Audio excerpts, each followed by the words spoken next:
भाग 6 तेरी मेरी मोहब्बत। पिछले 5 भागों को आप लोगों ने नहीं देखा है तो उसे ज़रूर देखिएगा। तेरी मेरी मोहब्बत भाग 6। इधर त्रिपाठी निवास में कियारा उधेड़-बुन में है कि क्या मनगढ़ंत का स्टोरी बनाई जाए मम्मी पापा को सुनाने के लिए। वो अपने मन में सोचती है, ये मीनल भी ना, इस इसको भी अभी घर छोड़ना दिख रहा था क्या? उसके दिमाग की ट्यूबलाइट जलती है। आइडिया। वह कुछ सोचकर खुश होती है। ठीक है, यही सही रहेगा। वह अपने मम्मी को फ़ोन मिलाती है और मगरमच्छ जैसी एक्टिंग करके उसे जल्दी घर आने को बोलती है। करिश्मा हड़बड़ी में जल्द घर पहुंच जाती है। कियारा ने अपनी दशा बहुत बुरी बनाई हुई थी नकली दिखावे के लिए। आते ही करिश्मा कियारा को इस हालत में देखती है और सहम कर पूछती है, क्या हुआ कियारा बेटे? हाँ, उसके गालों से पकड़कर पूछती है, तू रो क्यों रही है बेटे? तेरी ऐसी हालत बता, क्या हुआ? क्या किया उन लोगों ने? कियारा और जोर जोर से रोने का ड्रामा करती है। बता बेटे, रोना बंद कर।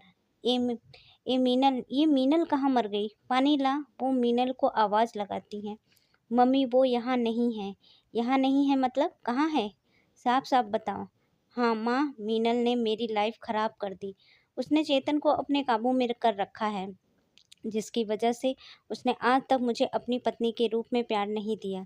जब मैंने इसका विरोध किया तो उसके माँ बाप ने मुझे सुमित के साथ ज़बरदस्ती सोने के लिए बोला। मैं यह सब बर्दाश्त नहीं कर पाई और वहाँ से भाग कर आ गई। बताकर कियारा और अधिक ज़ोर ज़ोर से रोने लगती है। रो मत मेरी बेटी, मैं तो पहले ही ना कहती थी कि तुम्हारे बाप से कि आस्तीन के सांप को दूध पिला रहे हो। अब देखो अंजाम सामने आ गया कि नहीं। कहाँ गई यह डायन? वह अपना सारा सामान लेकर निकल गई है यहाँ से आप लोगों के आने से पहले, ताकि आप सब उसका असली चेहरा न देख पाएँ। क्या पता चेतन के पास ही गई हो। हे भगवान, तूने ये भी दिन दिखाना था। अभी फ़ोन करती हूँ तेरे पापा के पास। इस उपाध्याय फैमिली की तो अब खैर नहीं, और उस मिनल की भी। वह क्या समझती है मेरी बेटी का घर उजाड़ कर आराम से वहाँ रह लेगी? फ़ोन पर, हेलो, हाँ जी, आप अब जल्दी से जल्दी घर आ जाइए। हाँ, इसी वक्त। हाँ, बड़ी ही बात है, आप जल्दी आइए। इधर हॉस्पिटल में मीनल की बात सुनकर चेतन गुस्से में जोर जोर से बोलता है, यह क्या बक रही हो तुम डरो मत चेतन, प्यार किया है तो डरना क्या? कह रही है यह लड़की चेतन। सृष्टि। माँ, यह चेतन, क्या तुम मुझसे प्रेम नहीं करते? मीनल ने उसकी बात बीच में ही काटी। हाँ नहीं, हाँ, मगर यह जो तुम, मतलब तुम बच्चा पैदा नहीं कर सकते हो? मतलब तुम सच में वही हो जो ये सब कह रहे हैं? यही कहना चाहते हो ना तुम? नहीं, मैं, हाँ, सब मैं समझती हूँ। या तो कहो कि तुम बच्चा पैदा कर सकते हो, या फिर यह मान लो कि तुम वही हो। क्या बात है चेतन, साफ साफ बोलो, सृष्टि ने पूछा। इस ड्रामे की चेतन को अपेक्षा नहीं थी, वो भी मीनल से। इस सबसे वो बौखला जाता है। माँ, मुझे इस लड़की से अकेले में बात करनी है। आप थोड़ी देर रूम से बाहर जाइए प्लीज़, थोड़ी देर। सृष्टि बाहर चली जाती है। उसके जाने के बाद चेतन गुस्से से मीनल से कहता है, तू ये क्या बक रही है? कब मैं तुम्हारे साथ रिलेशन में रहा? तुम मुझे सादगी से भरपूर लगी, तुम्हारी बातें कितनी सात्विक लगी थी मुझे, पर नहीं, वह सब दिखावा था। तुम्हारे झूठे दिखावे की वजह से मैं तुमसे प्रेम कर बैठा, पर नहीं, तुम सब लड़कियां होती एक ही जैसी हो। बाहर से साफ दिखती हो और अंदर से एकदम छल कपटी। चेतन के इस रवैये से मीनल को हंसी आ रही थी। उसे पता था कि उसकी इस बात से चेतन इसी तरह से बौखला उठेगा। उसकी मंशा यही थी कि अपनी इस बात को वह चेतन पर लगे दाग को कुछ हद तक साफ कर सके और वह दोबारा मरने जैसा कठोर कदम न उठाए। इसीलिए उसने चेतन के माथे पर इस कलंक को धोने के लिए अपने ऊपर यह घिनौना कलंक लगवा लिया, क्योंकि वह चेतन से प्रेम करती थी और अपने प्रियतम को बचाने के लिए प्रेम में सब कुछ जायज़ होता है। चेतन का चिल्लाना जारी था, तुम भी अपनी बहन की तरह ही हो। बताओ, पैसों के लिए यह सब कर रही हो ना? पता नहीं किसका पाप मेरे सर पे मर रही हो। चेतन इसी तरह से गुस्से से आग से उगलता रहा। मीनल चुपचाप सुनती रही। चलो निकलो यहाँ से, और दोबारा मुझे कभी शक्ल मत दिखाना, अपनी कभी। चेतन मीनल को जाने के लिए बोल देता है। इधर घनश्याम घर पहुँचते हैं तो वह भी हैरान हो जाते हैं जब कियारा और करिश्मा उसे सारा माजरा बताती हैं। क्या? या नहीं हो सकता? हाँ, आप कहाँ मानोगे, अपनी बीवी और सगी बेटी पर कहाँ विश्वास होगा आपको। अब भी आप मीनल नहीं, दिल को विश्वास नहीं हो रहा है तो फिर कहाँ है आपकी लाडली, जरा पूछो उससे। घनश्याम कई बार मीनल को फ़ोन मिलाते हैं पर वह नहीं उठाती और सुरेंद्र को भी फ़ोन लगाते हैं पर नहीं लगता। वे हैरान परेशान होकर कुर्सी पर बैठ जाते हैं और करिश्मा को चाय लाने के लिए बोलते हैं। फिर वे अपने मित्र जयशंकर को फ़ोन मिलाते हैं। गुस्से से बोलते हैं, यह कैसा रिश्ता करवाया तुमने, एक नंबर के घटिया लोग निकले। उन्होंने मेरी बेटी के साथ बड़े जुल्म किए, घर से भी निकाल दिया। मैं कुछ नहीं सुनना चाहता।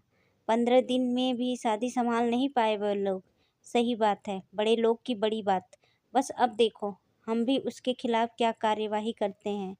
फ़ोन काट देता है और चाय पीने लगता है। थू, चाय को थूकते हुए, छी, यह कैसी चाय बनाई है तुमने। अरे टेंशन टेंशन में बन गई होगी, करिश्मा ने कहा।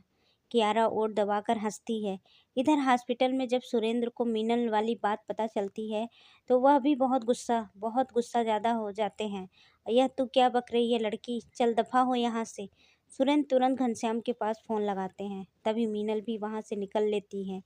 घनश्याम त्रिपाठी, तूने पहले नहीं बताया कि तू चकला चलाता है और हमें अपने जाल में फंसा लिया। यह क्या बकवास कर रहा है तू, जुबान संभाल कर बात कर। संभाल तो पहले तू अपनी बेटियों को, एक मेरे बेटे पर मर्द ना होने का आरोप लगाती है और दूसरी कहती है वह इसके बच्चे की माँ बनने वाली है। पैसे ऐंठने की बड़ी बढ़िया इल्म सिखाई है तुमने अपनी बेटियों को। अच्छा, चुप तो चुप तो तू कर। मेरी बेटी के साथ तुमने तुम्हारे घर पर क्या हो रहा था इन सब से वाकिफ़ हूँ मैं कुछ नहीं जानता। मेरा तुम्हारा साथ आज से कोई संबंध नहीं है, कोई रिश्ता नहीं रहा। अपनी बेटी को लेकर जा यहाँ से। फ़ोन काट देता है। मीनल वहाँ घनश्याम बुदबुदाते हैं, देखा, हम हम पर कहाँ विश्वास होगा आपको, करिश्मा बोली। घनश्याम तुरंत मीनल को फ़ोन लगाते हैं। मीनल पिक कर लेती है। मीनल हॉस्पिटल से बाहर निकल आई थी। जी ताऊ जी। मीनल, यह मैं क्या सुन रहा हूँ, यह सुरेंद्र क्या बोल रहे हैं। जी ताऊ जी, आपने सही सुना, यह बिल्कुल सच है। क्या नालायक, यह क्या सिला दिया तूने। मेरे वर्षों के लाड प्यार का क्या यही परवरिश दी थी हमने तुझे। लोग सही बात कहते हैं, गैर का खून गैर का ही होता है। आइंदा मुझे कभी अपनी शक्ल मत दिखाना। वापस यहाँ आई तो मुझसे बुरा कोई नहीं होगा, समझी। कहकर फ़ोन काट देते हैं। वे हाँफ जाते हैं। बेइज्जती का डर उनके सिर पर चढ़ जाता है। उनके सीने में ज़ोर से दर्द होता है और वहीं वे छाती पर हाथ रखकर कुर्सी से नीचे गिर पड़ते हैं। उनके लिए यही इज्जत ही सब कुछ थी। उसके खो जाने के डर से उन्हें हार्ट अटैक आ जाता है और वे निसहाय हालत में फर्श पर लुढ़क जाते हैं। इधर मीनल हॉस्पिटल से निकलकर सड़क पर चले जा रही थी। उसे ना ही कोई रास्ता नजर आ रहा था और ना ही कोई मंजिल। वह सोच रही थी कि आज उसने कई लोगों का दिल तोड़ा है। उसकी आंखों में आंसू आ जाते हैं। उसको उसके ताऊ जी के कहे शब्द याद आते हैं, अब इस घर में दोबारा कदम मत रखना। मुझे माफ़ कर देना ताऊ जी, और चेतन तुम भी, मीनल अपने मन में कह रही थी। इन आँखों के दरिया का उतरना भी ज़रूरी था, मोहब्बत भी ज़रूरी था तो बिछड़ना भी ज़रूरी था। कई बातों की ही बातों में मुकरना भी ज़रूरी था। तेरे छोड़े हुए हम यहाँ भटके वहाँ भटके, मगर भटके तो याद आना भटकना भी ज़रूरी था। वह कुछ दूर खड़ी होकर कुछ सोचती है और फिर चेतन की फैक्ट्री की ओर निकलती है और इधर चेतन को डिस्चार्ज करवाकर घर लाया जाता है। वह अपने कमरे में लेटा हुआ है। सुरेंद्र और सृष्टि बैठे बात कर रहे हैं। धज्जियां उड़ाकर रख दी, इस लड़के ने मेरी इज्जत की। सुरेंद्र गुस्से से बड़बड़ा रहे थे। सारी दुनिया को इस वारदात का पता चल गया, अब क्या करें। अब तो एक ही उपाय है जी, सृष्टि ने सलाह दी। कैसा उपाय। अब उस लड़की को तो हम वापस इस घर में लाने से रहे। हमें जल्दी से जल्दी चेतन की दोबारा दूसरी शादी करवा देनी चाहिए। शादी करवा देना चाहिए, सुरेंद्र ने मुंह बनाया, और उसे बिना डिवोर्स दिए। और कहाँ से आएगी लड़की शादी करने की इतनी सब ढकोसलेबाजी के बाद। यही तो सोचना है कि अच्छी लड़की कहाँ से लाई जाए। डिवोर्स के पेपर तो मैंने बनवा ही लिए हैं और चेतन को भी तो मनाना होगा। तभी दिवाकर दुबे उपाध्याय निवास में पहुंचते हैं। सुरेंद्र उससे मिलने के बाद सारी कहानी बयां करते हैं। तो फिर मित्र, अब क्या समाधान है। बस एक ही समाधान नज़र आ रहा है कि जल्द से जल्द चेतन की दूसरी शादी करा दी जाए, ताकि मेरी बची कुची इज्जत और बिजनेस सलामत रहे। चेतन का ध्यान ना होने से मेरा बिज़नेस ठप हो जा रहा है। हाँ, ये ठीक रहेगा, पर इतनी जल्दी और इन सब बातों के फैल जाने के बावजूद कौन लड़की शादी के लिए तैयार होगी? जो होगी पैसों के खातिर ही होगी। मुझे ऐसी बहू नहीं चाहिए। अचानक दिवाकर की आंखें चमकी। मित्र बुरा न माने तो एक बात कहूँ? कहो। इसीलिए तो बुलाया है तुम्हें। देखो, छोटा मुंह बड़ी बात। स्मृति बिटिया चेतन को बहुत चाहती है। यदि आप माने तो। क्या? यह इतनी बड़ी बात आपने मुझे पहले क्यों नहीं बताई? हमें अपनी हैसियत का पता था। पागल हो तुम? अगर पहले बता देते तो आज हमारे परिवार का यह दिन न देखना पड़ता। स्मृति बिटिया से अच्छी बहू भला हमें कहाँ मिलेगी? तुमने तो आकर मेरी सारी परेशानियां ही हल कर दी मित्र। उसे गले लगाता है। अब तो आप जल्द से जल्द स्मृति बिटिया को यहाँ बुलवा लीजिए। चेतन और स्मृति की चटमंगनी और पट ब्याह करवा देंगे, वह भी कानूनी तौर पर। पर वह लड़की? वह चेतन मान जाएगा। अ, उस लड़की की चिंता तुम मत करो। तुम्हारी भाभी ने सारा प्लान सोच रखा होगा और चेतन को भी मना ही लेंगे। वह हमारे कहने से बाहर कभी नहीं जाएगा। ठीक है, मैं जल्दी ही बुलवा लेता हूँ स्मृति और बाकी घर वालों को। मैं भी बहुत खुश हूँ। बिटिया के लिए वर खोजने की टेंशन खत्म हुई। निश्चिंत हो जाऊंगा और स्मृति भी बहुत ही खुश होगी। त्रिपाठी निवास में करिश्मा और कियारा के हाथ पैर फूल जाते हैं और घनश्याम की वो हालत देखकर। अजी सुनिए जी, क्या हुआ आपको? उठिए। घनश्याम जी अचेत पड़े थे। वे एम्बुलेंस बुलाती हैं, घनश्याम जी को हॉस्पिटल लेकर जाती हैं। वहाँ घोषित किया जाता है कि उनके पूरे बाएं शरीर में लकवा मार गया है। अब वे चल फिर बोल नहीं सकते, सिर्फ देख सकते हैं और सुन सकते हैं। उनको अब बिस्तर पर ही रहना पड़ेगा। डॉक्टर साहब, कितने दिनों में ठीक हो जाएंगे मेरे पति? करिश्मा ने पूछा। देखिए मिसेस त्रिपाठी, होने को तो कुछ दिन में भी हो सकते हैं और महीनों में या सालों भी लग सकते हैं। इनको अब बेड पर ही लेटे रहना होगा क्योंकि अब ये चल फिर नहीं पाएंगे। आप चाहें तो इन्हें अपनी देखभाल की जिम्मेवारी घर पर ही ले जाकर कर सकती हैं, नहीं तो यहाँ भी रख सकती हैं, बशर्ते समय समय पर फीस जमा कराती रहें।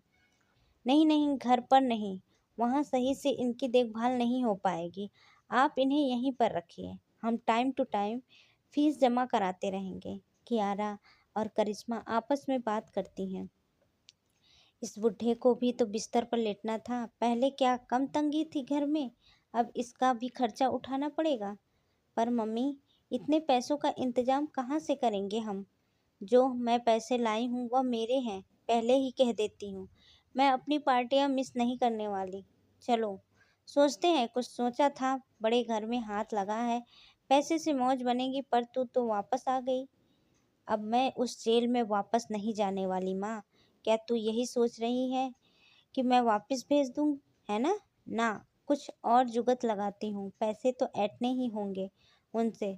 तुझे भेज दूंगी तो मेरे पास कौन रहेगा? अब मीनल होती तो घर भी ले जाते तेरे पापा को। अच्छा, निकल गई साली, और पापा भी यहाँ हैं। अब पार्टियाँ करने में कोई तकलीफ, कोई रोक टोक नहीं होगी। मीनल से याद आया कि वो तेरी ससुराल वालों के पास है। अरे हाँ, दोनों एक दूसरे को देखकर हंसती हैं। क्या तुम भी वही सोच रही हो जो मैं सोच रही हूँ? दोनों ठहाका लगाती हैं। मीनल चेतन की फैक्ट्री में पहुंचती है और वहां दिनेश से मिलती है। वह दिनेश को अपनी सारी कहानी बयां करती है। तो क्या सच में आप प्रेग्नेंट हो? दिनेश ने पूछा। नहीं, ऐसा कुछ नहीं है, यह तो ड्रामा था, बस चेतन को लो कॉन्फिडेंस से दूर करने के लिए रचा था मैंने। तो अब आप घर जा रहे हैं ना? इसके बाद घर वापस जाने का मेरा कोई औचित्य ही नहीं रहा। एक बाप चरित्रहीन और कलंक बेटी को कभी स्वीकार नहीं करेगा। तो आप जाएंगी कहाँ? बस अब मैं गुमनाम रहना चाहती हूँ। जहाँ मंजिल ले जाए चलती जाऊंगी। मैं आपके पास एक आस से आई हूँ। आप चेतन के मित्र हैं, प्लीज़ आप चेतन को मेरा यह लेटर दे देना जब वो पूरे तरीके से ठीक हो जाए। एक कागज़ में दिनेश को थमाती है। मैं जानती हूँ उसके दिल में आज बहुत ठेस पहुँची है, पर समय के साथ ही उसके सभी घाव भर जाएंगे। मुझे यही सही लगा। ठीक है, आपका यह संदेश उसे समय आने पर दे दूंगा। मीनल वहां से निकल लेती है। अगला दिन उपाध्याय निवास का दृश्य। उनका वकील प्रवीण दुबे घर आया है। वो चेतन और स्मृति को कोर्ट मैरिज के लिए पेपर तैयार कर रहा है। स्मृति परिवार सहित यहाँ पहुँच चुकी है। यह सब जानने के बाद कि उसकी खुशी का कोई कमी नहीं है। उसने तो सपने में भी कभी कल्पना नहीं की थी कि उसे इस जिंदगी में चेतन का दुल्हन बनने का सुख भी मिलेगा। पर चेतन को अभी भी इस बात की कोई खबर नहीं है। वो कल से ही अपने गम में गुमसुम पड़ा हुआ था।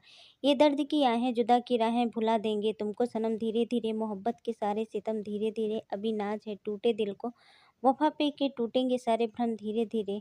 सृष्टि उसके रूप में जाती है और बिस्तर पर पड़ा है निराशाजनक स्थिति में। चेतन बेटा चलो बाहर, कब तक ऐसे निराश बिस्तर पर पड़े रहोगे? तुमको यह सब भूलना ही होगा बेटा। वो अपनी मिठास भरी वाणी में कहती हैं, इस घर के लिए नहीं तो हमारा घर बर्बाद हो जाएगा बेटा। क्या तुम ऐसा होने दोगे? नहीं मॉम, मेरा मन नहीं है बाहर जाने का। अगर एक शादी टूट गई तो क्या हुआ? जिंदगी खत्म हो जाती है? चलो बाहर, तुम्हारी दोबारा शादी करवा रहे हैं हम क्या? चेतन ने हैरानी से अपनी माँ को देखता है। त्रिपाठी निवास का दृश्य। इस बुढ़ी को भी अभी बिस्तर पकड़ना था। क्या क्या प्लान नहीं बना लिए थे हमने।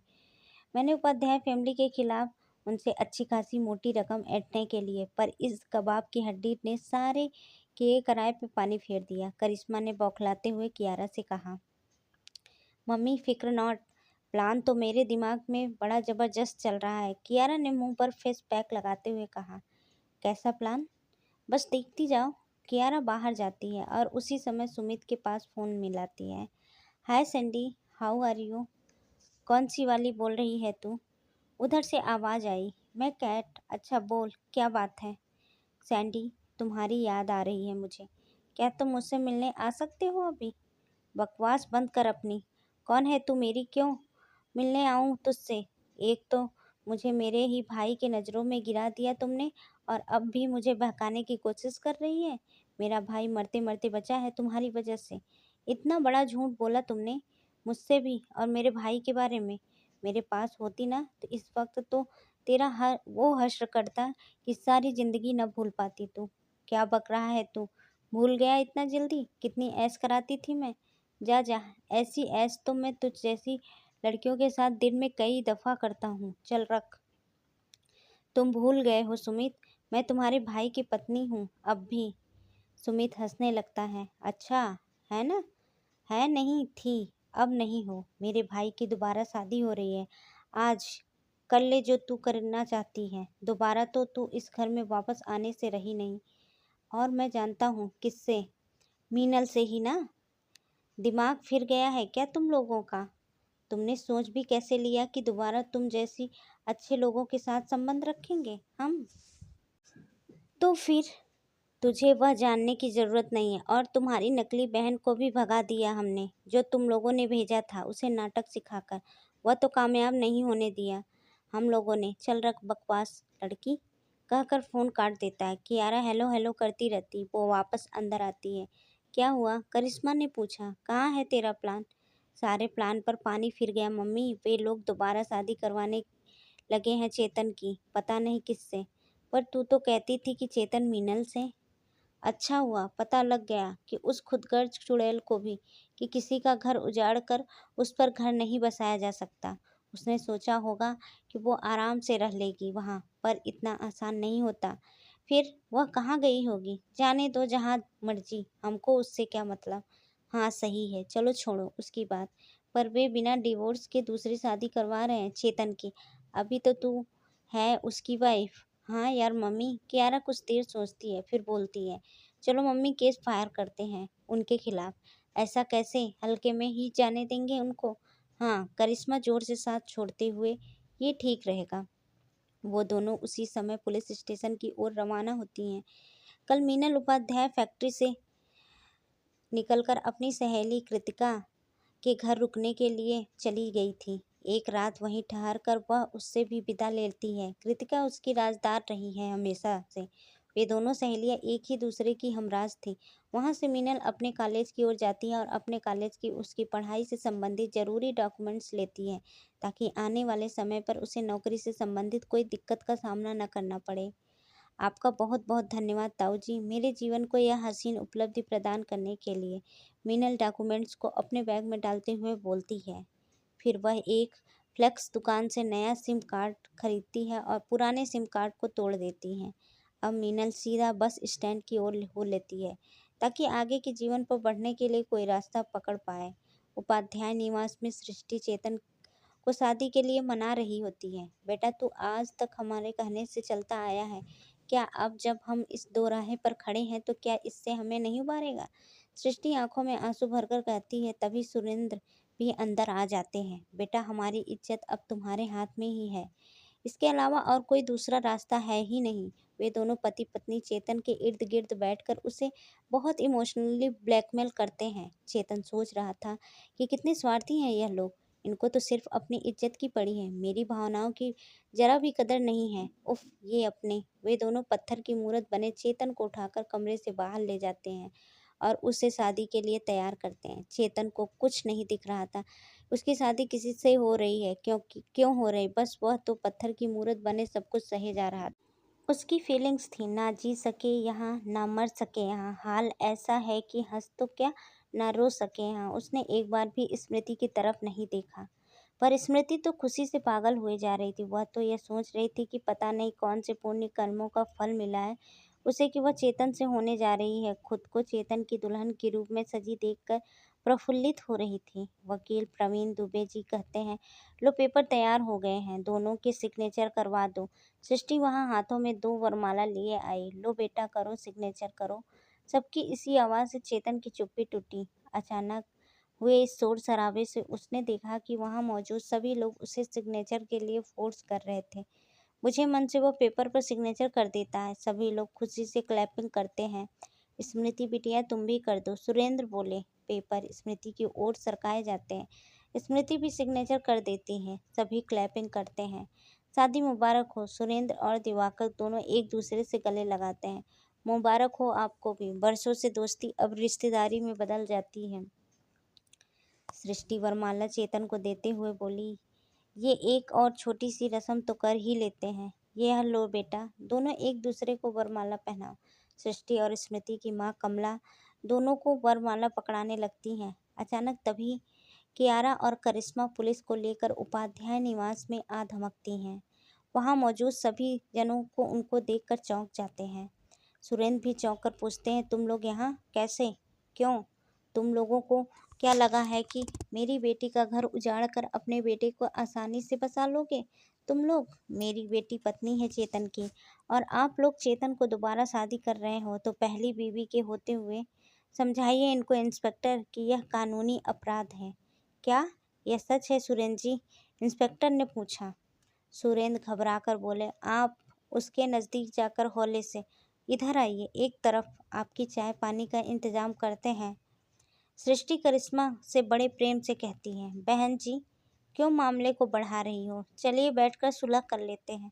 सृष्टि कियारा और करिश्मा को अंदर ले जाती है और उन्हें भारी भरकम रकम देती है, जिसके बदले में कियारा खुशी खुशी डिवोर्स के पेपर पर साइन कर देती है। सृष्टि और कियारा तो पैसों की भूखी थी। सिर्फ इतना पैसा सामने देखकर उनका दिमाग सुन्न पड़ गया और वे बोलती गई जो सृष्टि उनसे बुलवाना चाहती थी। वे दोनों कमरे से बाहर आईं। करिश्मा खिसियानी हंसी हंसते हुए चेतन से बोली, बेटा करो शादी, जिससे भी तुमको करनी है करो, हमने कब मना किया है। हम तो बस यह चाहते थे कि हमें राजी खुशी अपनी बात बता देते, हम क्या मना करते? कियारा स्मृति को देखकर हंसती है और चेतन से कहती है, खूबसूरत बीबी है, बधाई हो चेतन, अच्छे से रहना। अब मैंने डिवोर्स के कागज़ पर साइन कर दिए हैं। इंस्पेक्टर उन दोनों गिरगिटों की तरफ देखकर हक्का बक्का रह जाता है। वे दोनों पैसों की पोटली लेकर निकल जाती हैं। चेतन लोगों का यह दोगला चेहरा देखकर अंदर तक झकझोर जाता है और उसे समझ नहीं आ रहा था कि उसे उसके साथ आखिर हो क्या रहा है। वह बहुत ही असहाय सा महसूस कर रहा था। सृष्टि उससे बोलती है, बेटा वरमाला की रस्म पूरी कर लो, और उसकी तरफ वरमाला बढ़ा देती है। चेतन गुस्से से पागल हो जाता है और वह वरमाला को झटके से पकड़कर एक ओर फेंक देता है, जिससे सारे फूल तितर बितर हो जाते हैं। स्मृति भी इस दृश्य से सहम जाती है। आप लोग ने मेरी जिंदगी को समझ क्या रखा है? मैं कोई कैरम बोर्ड का स्ट्राइकर हूँ कि जब चाहे मर्जी जो चाहे मर्जी अपने इशारों पर घुमाते रहो? और आखिरकार आज उसका सारा दबा दुख गुस्से से निकलने लगा और वो जोर जोर से चीखने लगा। काफी देर तक अपने दिल की भड़ास निकालता रहा। सभी उसको ये रूप देखकर दंग रह गए। फिर वो उस भरी महफिल को छोड़कर घर से बाहर निकल गया।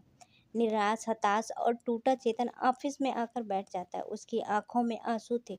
वह सैड था। दिनेश चेतन के केबिन में आता है और उसे रोते हुए देखता है। यार, इतनी भद्दी हालत क्यों बनाई है? शांति रखो, सब ठीक हो जाएगा। कुछ ठीक नहीं होने वाला। सारी दुनिया दोगली है। सबने ही चेहरों पर मुखौटे लगाए हैं। सबके सब मतलब फरामोश हैं। अपना मतलब निकलते ही गिरगिट सा रंग बदल लेते हैं। चेतन उसे सारी बात बता देता है। यार, क्या बात है? खुल के बता, तुम्हारा मन हल्का हो जाएगा। प्लीज बता यार। पता है दुनिया मतलबी है, पर सभी ऐसे नहीं होते। दिनेश उसे समझाने लगता है। मीनल बस स्टैंड से वाराणसी की बस लेती है। चलो भाई, अब मंजिल जहाँ ले जाए। वह बस में बैठ जाती है और उसे अपने घर ताऊ जी और चेतन की बहुत याद आ रही थी। वह रो रही थी। इधर उपाध्याय निवास में स्मृति और उसका परिवार चेतन के अचानक किए गए इस रवैये से बहुत दुखी होता है। तू परेशान मत हो बेटा, सुरेंद्र स्मृति को समझाते हैं। शादी तो हो ही गई है ना, अब चेतन तुम्हारा ही है। वह लौट आएगा, तुम टेंशन मत लो। वह अपसेट है थोड़ा। ऑफिस में दिनेश चेतन को समझाता है कि माना कि सारे गलत हो सकते हैं, दो मुँहे हो सकते हैं, लेकिन मीनल कहीं पर भी गलत नहीं है। तुम यह कैसे कह रहे हो? उसने तुझे बचाने के लिए यह सब ड्रामा रचा था। यह लो, एक कागज देते हुए। यह क्या है? चिट्ठी है उसका। वह मुझसे मिलने आई थी। इस कांड के बाद उसके घर वालों ने भी उसे अपनाने से इनकार कर दिया है। पढ़ो। चेतन पढ़ने लगता है। चेतन, मैं जानता हूँ तुमको मेरी यह बात बहुत ठेस पहुंची होगी, लेकिन मैं जानती हूँ कि तुम कहीं गलत नहीं हो। प्लीज़ अपनी ज़िंदगी को नुकसान मत पहुंचाओ। मुझे अच्छा नहीं लगता। खुश रहो। मैं दूर जा रही हूँ तुम्हारी लाइफ से। यह लेटर पढ़कर चेतन को बहुत गिल्टी फील होती है। तो क्या वह नहीं, वह नहीं थी प्रेग्नेंट। वह साफ, वह पवित्र है। यह सब ड्रामा उसने तुम्हारे लिए था, क्योंकि वह भी तुमसे प्रेम करती है। अब कहाँ गई है वह? पता नहीं, कह रही थी कि गुमनाम रहना चाहती है। जब चेतन को ठीक हो जाए तब उसे यह लेटर दे देना। तुमको मुझे उसी टाइम बता देना चाहिए था। आज मेरे हाथों में ये शादी जैसा अनर्थ होने से तो बच जाता। तुम्हें बताने की हालत में थे ही नहीं। यह सच्चाई जानकर तो चेतन बौखला ही जाता है, पागल सा हो जाता। और यह मैंने क्या कर कर दिया? मीनल को गुस्से में क्या कह दिया? और वह सब हंसकर सहन करती रही। वह मीनल को फ़ोन मिलाता है पर बंद आता है।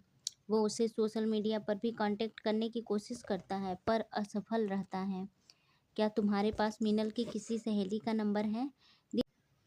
दिनेश उसे कृतिका का एड्रेस देता है और वह अपने कुछ क्रेडिट कार्ड से कुछ पैसे लेकर गाड़ी से कृतिका के घर के लिए निकलता है। मीनल वाराणसी पहुंचकर बस स्टैंड पर उतरती है।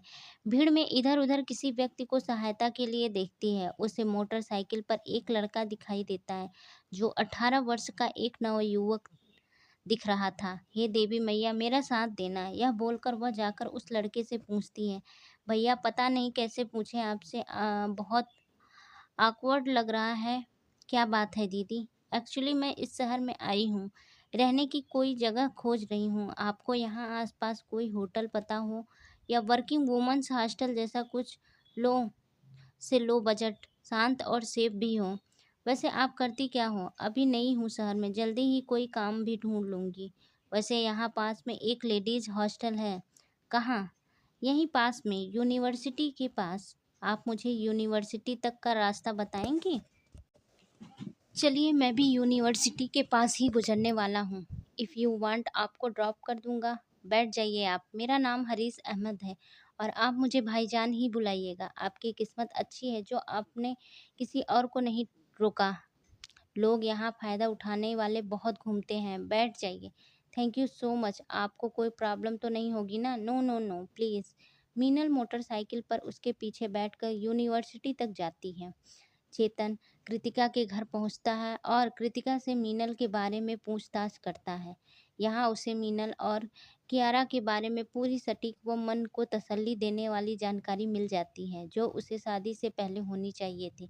उसे पता चलता है कि मीनल कितनी साफ, निष्कपट और पाक चरित्र थी। कियारा उतनी ही दुष्चरित्र, कपटी व छल कपटी प्रवृत्ति की थी। मैं कैसे नहीं मीनल को समझ पाया। अब उसे पश्चाताप होने लगता है। वह त्रिपाठी निवास जाता है ताकि मीनल वहां मिल जाए और वह उससे माफ़ी मांग सके, पर वहां ताला लगा हुआ था, क्योंकि करिश्मा और कियारा को तो अब सारे रास्ते खुले हो गए थे। वे दोनों अपनी मर्जी से घर से बाहर रहकर लाइफ एंजॉय करती होंगी कहीं, और घनश्याम जी का हॉस्पिटल में थे। उसे कुछ जवाब नहीं मिला और हार कर चेतन कियारा को फ़ोन लगाता है और पूछता है, मीनल कहाँ है? वाह जी वाह! आपको पता होगा मीनल का फ़ोटो तो आप रखते हैं ना मीनल की जेब में? हमें क्या पता? लास्ट बार आपके पास ही तो आई थी, तुम्हें पता होगा। वहाँ उसे घर में अब कोई नहीं रहता। मीनल का भी निकाल दिया गया है हमने घर से, तुम्हारे पास भेजा था। तुम ही जानो वैसे करोगे क्या? तुम एक बीबी यानी मैं तो संभली नहीं तुमसे एक और शादी कर ली। आज अब मीनल भी चाहिए। मीनल का क्या करोगे? क्या mister imported? Shut up, you shut up. Phone तुमने मिलाया है। नॉनसेंस। चेतन गुस्से से फ़ोन काट देता है। बिल्कुल ही बेहया बेशर्म लड़की है। इधर मीनल महिला हॉस्टल में पहुंचती है। वहां उसे एडमिशन तो मिल जाता है, पर एडवांस फीस बहुत मांगते हैं। हरीश उससे बोलता है कि वह उसे लोन दे देगा, पर 1 महीने तक लौटा देना मुझे। जितनी जल्दी काम मिल जाएगा मैं तुम्हारे पैसे लौटा दूंगी भाईजान। आपका यह एहसान मैं ज़िंदगी भर नहीं भूलूंगी। वह उसे रहने के लिए एक रूम दिलवा देता है। अच्छा सुनो आपा, क्या आपको खाना बनाना आता है? हाँ, क्यों? आपके लिए एक काम है। एक बड़े घर में जहाँ मैं काम करता हूँ, खाना बनाने का इतने में कोई नौकरानी नहीं मिलती, वहीं काम पकड़ लो।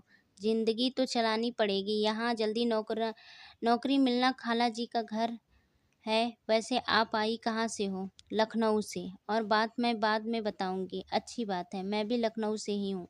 फिर तो भाई बहन का रिश्ता और मजबूत हो गया। मुझे यह काम दिलवा दो फिलहाल। यह काम करते करते मैं नौकरी भी तलाशती रहूंगी साथ में। ठीक है आपा, सुबह मिलते हैं। खुदा हाफिज। हरीश चला जाता है। मीनल कमरे में जाती है और रिलैक्स होती है और अपना सामान निकालने लगती है। शुक्र है आपको देवी मैया, यह बैग से मूर्ति निकालते हुए कहती है। वहीं एक कोने में मूर्तियों को निकालकर मंदिर सजाती है। इधर चेतन मीनल को खोजने लगता है। वह देर रात तक उसको यहाँ वहाँ खोजता रहता है और उसकी तलाश जारी रखता है। वह मीनल मीनल चिल्लाता रहता है। इधर कियारा और उसकी माँ पैसे पाकर बेहद खुश होती हैं। उनकी खुशी का तो ठिकाना ही नहीं रहता है। वह पार्टी करने में अपने अपने रास्ते निकल लेती हैं। कियारा इस वक्त एक पब में नाच रही है। एक लड़का उसके पास आकर बोलता है, हाय हाय मार डाला आपकी अदाओं ने। कियारा को वो भी इम्प्रेसिव लगता है। तो वह दफन बाहों में होगे या सीने में, जहाँ मर्जी कर लो। कियारा की लाइफ अपनी पहली वाली पटरी पर आ जाती है। वह पहले की तरह ही अय्याशी करती है।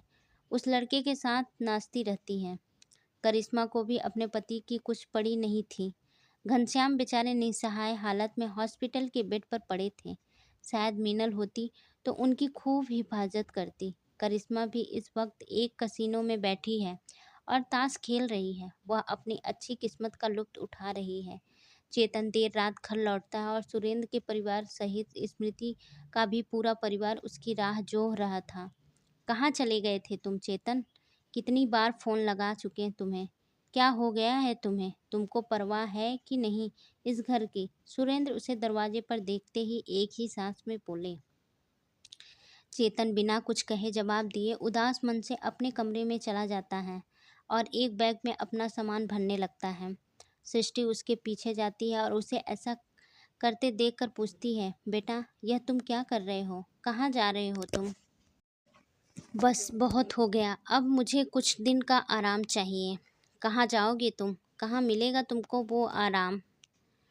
दुनिया बहुत बड़ी है, कहीं मर्जी चला जाऊंगा। क्या तुम्हें इसकी परवाह नहीं? मैं अब अच्छे से जान गया हूँ कि किसको किसकी कितनी परवाह है। शायद मुझे ही ज़्यादा परवाह थी इस घर की, बिजनेस की, आप सबकी, आपकी इज्जत की। पर अब समझ चुका हूँ कि मेरी क्या औकात है इस घर में। ऐसा मत बोल बेटा, तुमसे ही तो यह घर खड़ा है, यह बिजनेस। सृष्टि उसको घर छोड़कर जाता देख सहम जाती है। ओहो, आप सभी को तो बिजनेस की पड़ी है अब भी। मेरे इमोशंस की तो कोई कदर ही नहीं है आप लोगों को। गुड बॉय बोलकर चेतन बैग उठाकर अपने कमरे से बाहर निकल लेता है। दिवाकर उसे रोक कर कहते हैं, बेटा स्मृति तुम्हारी पत्नी है अब, इसे छोड़कर कहाँ जा रहे हो? प्लीज़ अंकल जी, मुझे कुछ समय के लिए अकेले रहना है, जब मन होगा तब लौट आऊँगा, अब मुझे जाने दीजिए। सुरेंद्र कहते हैं, बेटा रात को कहाँ जा रहे हो तुम? हम तुम्हारे बारे में कितना सोचते हैं और तुम्हें कुछ परवाह ही नहीं है। बस डैड, आज तक आप सब लोगों ने मेरे जीवन के बारे में बहुत सोचा, शुक्रिया आप सबका। अब कुछ दिन मुझे अपने मुताबिक जीवन जीने दो, मैं थक गया हूँ इस सब से।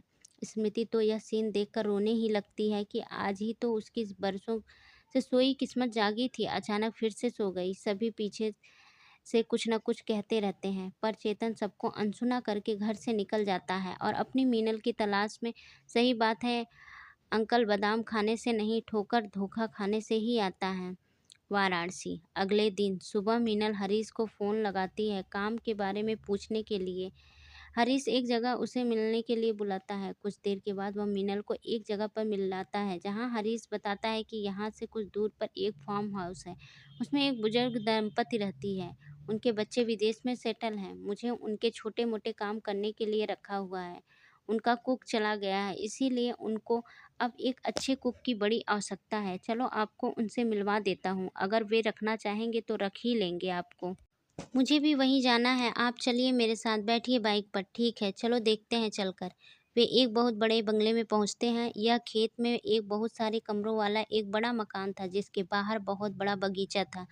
वे अंदर जाते हैं और वहाँ एक बुजुर्ग महिला कुर्सी पर बैठी थी। गुड मॉर्निंग खाला, यह देखो आपके लिए सरप्राइज। कौन है यह? मीनल को देखते हुए। जी नमस्ते, मीनल बोलती है। यह लखनऊ से आई हैं?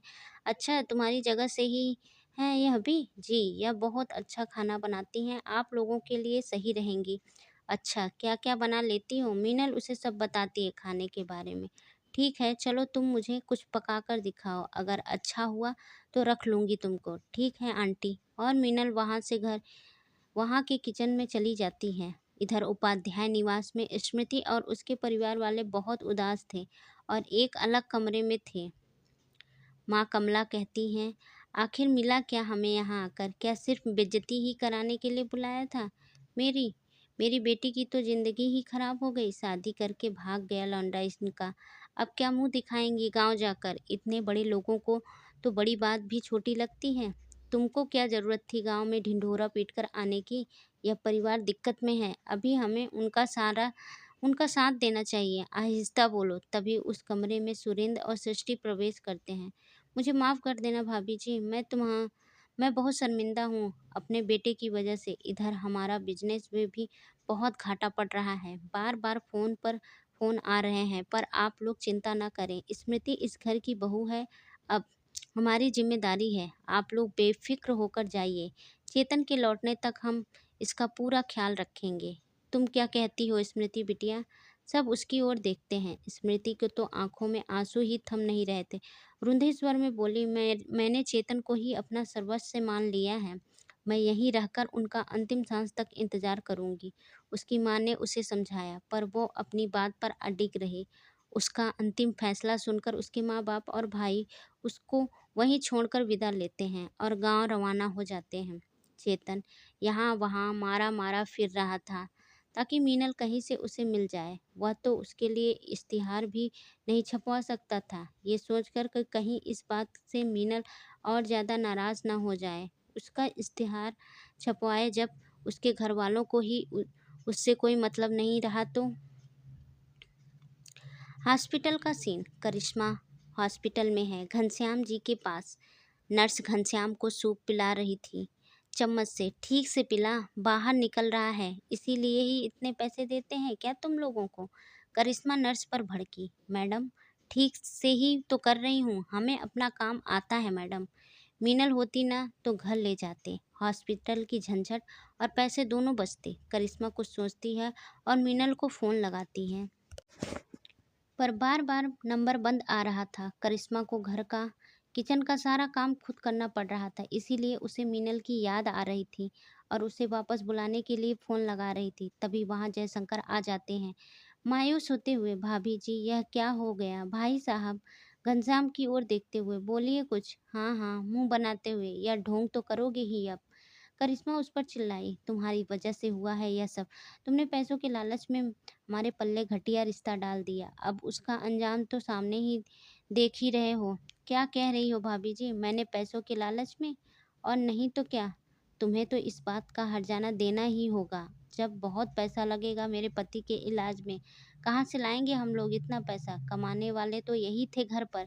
बेटी भी घर आ बैठ गई। सब सारी जमा पूंजी तो शादी में ही खत्म हो गई थी। नहीं भाभी जी, नर्वस होते हुए, हमने कोई पैसे नहीं खाए लड़के वालों से, और ना ही हमारे पास इतने पैसे थे कि आपको दें।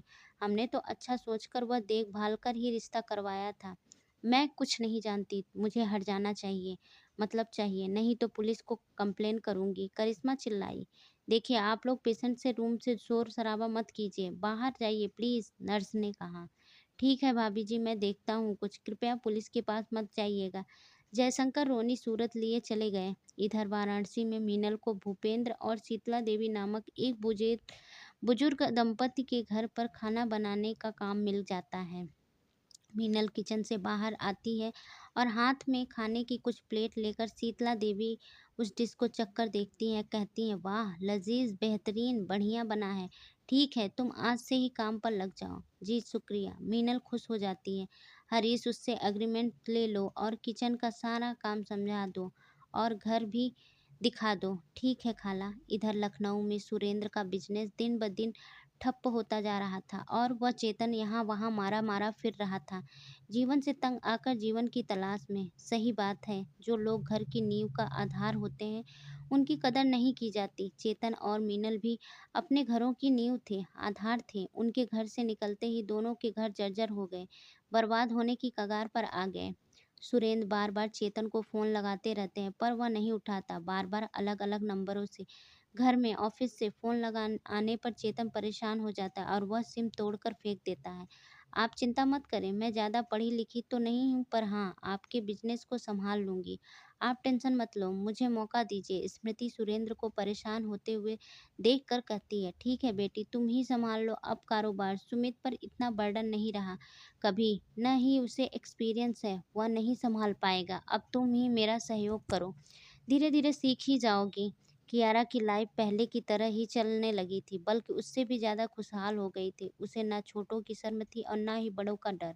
वह तो बस अपनी मस्ती में लीन हो गई। घर भी कभी कभार ही आती थी, कई कई दिनों तक वह लुप्त रहती थी। एक महीने बाद मीनल ने भूपेंद्र नाम के उस व्यक्ति का घर का किचन बहुत अच्छे से संभाल लिया था। वह शीतला से भी काफ़ी घुल मिल गई थी। अच्छे लोग जल्दी ही सबके चहेते बन जाते हैं। शीतला को उसका सादगी भरा मन बहुत पसंद आया। वह उससे कहती थी कि हॉस्टल में रहने की कोई ज़रूरत नहीं, तुम अब यहीं हमारे साथ रहोगी। उसके मनाने से मीनल अपना सामान लेकर उन्हीं के साथ शिफ्ट हो जाती है। वो बीच बीच में निरंतर नौकरी के लिए प्रयत्न करती रहती है। हरीश से भी उसका भाई बहन जैसा बहुत गहरा संबंध बन जाता है। वो उसे अपने सारे दुख दर्द बांटती है। एक महीना हो गया चेतन को भटकते हुए, पर उसे मीनल का कहीं कोई पता ठिकाना न मिला। हारकर उसने घर लौटने का फैसला किया। स्मृति ने उपाध्याय बिजनेस को लगभग संभाल ही लिया था अब तक। सुमित का वही अय्याशी व ऐश करने वाला रूटीन चलता रहा। ऐसे लोगों के जीवन पर कोई फर्क नहीं पड़ता किसी भी बात से। दूसरों को तकलीफ देने वाले ये लोग अपने जीवन में मस्त मौला होते हैं। एक दिन हरीश मीनल से कहता है, आपा, मैं लखनऊ जा रहा हूँ 2 दिन के लिए, आपके लिए घर कोई खबर पहुँचानी हो तो बताओ। मीनल उसके बारे में हरीश को पहले से ही सब कुछ बता चुकी थी। बस कोई खबर नहीं लानी, एक एड्रेस लिख कर देती हूँ, इस जगह पता करके आना कि मेरी ताऊ जी ठीक है या नहीं। मेरे बारे में उन लोगों को कुछ बताने की ज़रूरत नहीं है। ठीक है आपा। भूपेंद्र हरीश को आवाज़ लगाकर कहते हैं, सुनो हरीश, तुमको एक अच्छा माली ढूंढने के लिए कब से बोला है मैंने। अगर वहाँ कोई मिले तो ज़रूर साथ ले आना। जी चाचा जान, खुदा हाफिज। उनसे विदा लेकर हरीश लखनऊ के लिए निकलता है। बस में गाना चल रहा था। इधर चेतन भी जीवन से हार कर और किस्मत से हाथों से मजबूर हो घर वापसी के लिए निकल रहा था। वह एक बस में बैठा था। उसी बस में हरीश भी चढ़ता है और वो चेतन के पास ही सीट पर आकर बैठ जाता है। तभी चेतन टिकट लेने के लिए बटुए में से पैसे निकालने लगता है, तो झटके के कारण उसका बटुआ नीचे गिर जाता है। उसमें लगी मीनल की फ़ोटो को हरीश देख लेता है। कहीं सुना था, अगर आप किसी चीज़ को पूरी शिद्दत से चाहो तो पूरी कायनात उसे मिलाने की कोशिश करती है। हरीश चेतन से कहता है, यह तो मीनल की फोटो है, क्या तुम जानते हो इसे? हाँ, पर आप इनके कौन हैं? यह मेरी अप्पा जान मतलब बड़ी बहन है। कहाँ? वाराणसी में। क्या तुम एक बार इनसे मिलवा दोगी मुझे? मैं तुम्हारा एहसान जिंदगी भर नहीं भूलूंगा। आगे की कहानी अगले भाग में। कमेंट ज़रूर करिएगा कि आपको कैसी कहानी लगी।